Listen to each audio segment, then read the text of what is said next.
pensa em Apocalipse, o que vem na cabeça? Fim do mundo, né? Profecias, um grande mistério. Mas e se a nossa forma de entender esse livro estiver, sei lá, completamente de cabeça para baixo? É sobre uma teoria que propõe exatamente isso que a gente vai conversar hoje.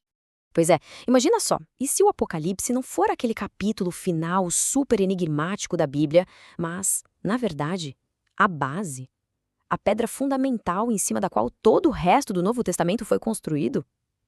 Essa é a pergunta radical que vai guiar nossa análise de hoje. Ok, para a gente conseguir entender essa perspectiva, primeiro a gente precisa mergulhar na ideia de um apocalipse oculto.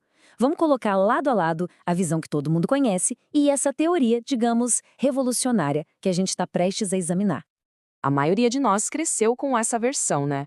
O apóstolo João, lá exilado na ilha de Patmos, recebe uma visão do céu sobre o fim do mundo. Uma visão cheia de símbolos complexos, bestas, selos, trombetas. É sempre visto como o grande final da história. Só que existe uma linha de pensamento que ficou conhecida como teologia de impacto, que simplesmente desafia tudo isso.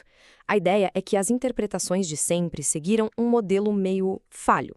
E isso teria resultado numa espécie de cegueira teológica que fez com que o sentido original do texto se perdesse no caminho. E é aqui que a coisa fica interessante. A alegação central é a seguinte: em vez de ser o último livro, o Apocalipse seria a fonte, a lei apocalíptica. E os temas dele, julgamento, ressurreição, uma nova ordem, teriam sido espalhados ou diluídos de propósito por todo o Novo Testamento. Ou seja, ele não seria o fim da história, mas sim o seu roteiro secreto. Para decifrar esse código, essa teoria propõe uma nova chave, que é a verdadeira identidade de quem escreveu o Apocalipse. E olha, essa revelação muda absolutamente tudo. A visão tradicional sempre atribuiu o livro ao apóstolo João, certo?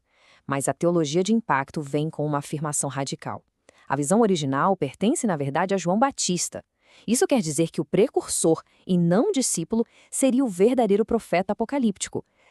E claro, essa mudança de autor redefine termos que são cruciais.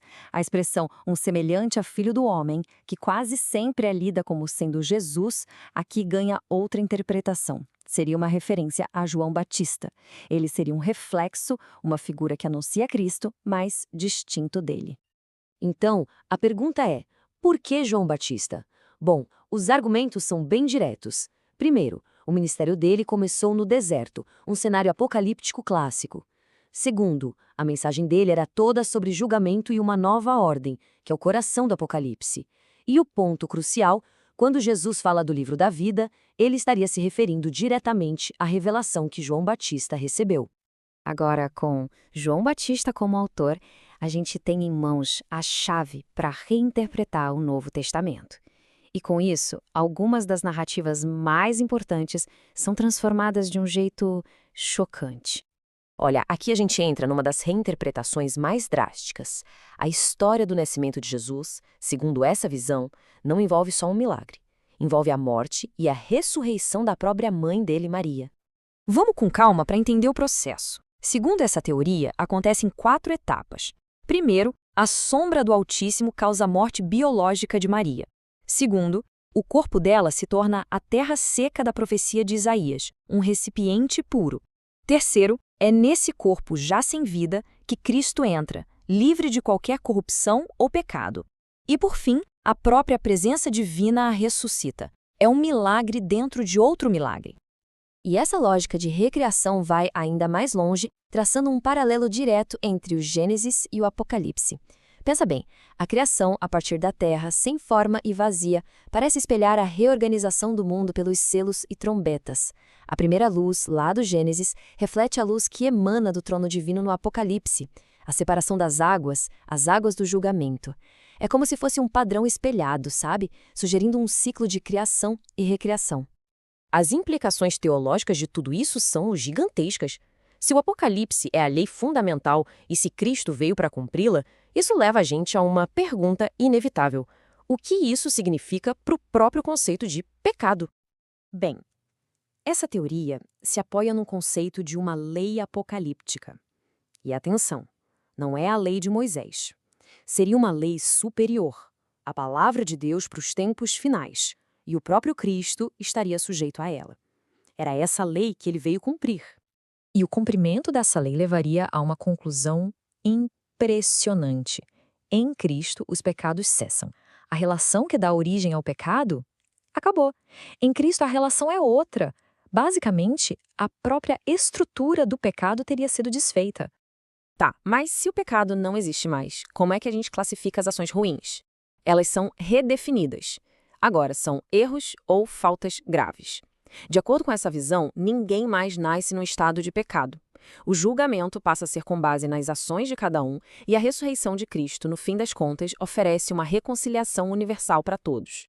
E para fechar, vamos explorar a natureza dessas revelações. Eram só imagens na cabeça de um profeta ou algo muito mais concreto, muito mais real?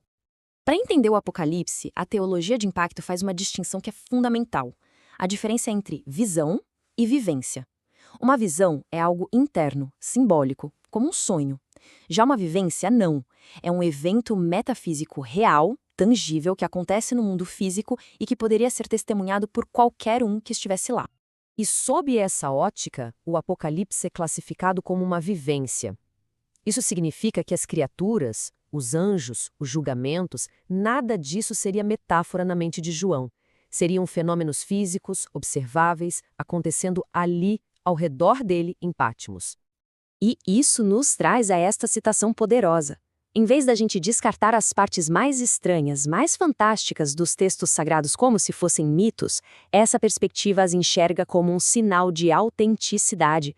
O fantástico não seria um enfeite, mas sim a prova de uma experiência metafísica real, uma vivência. E a gente termina com uma pergunta para todo mundo refletir. Se essa teoria estiver correta, se o Apocalipse for a lente para decodificar o Novo Testamento, e não só o capítulo final, isso nos obriga a perguntar: que outras verdades podem estar aí, escondidas bem na nossa frente, só esperando pela chave certa para serem reveladas?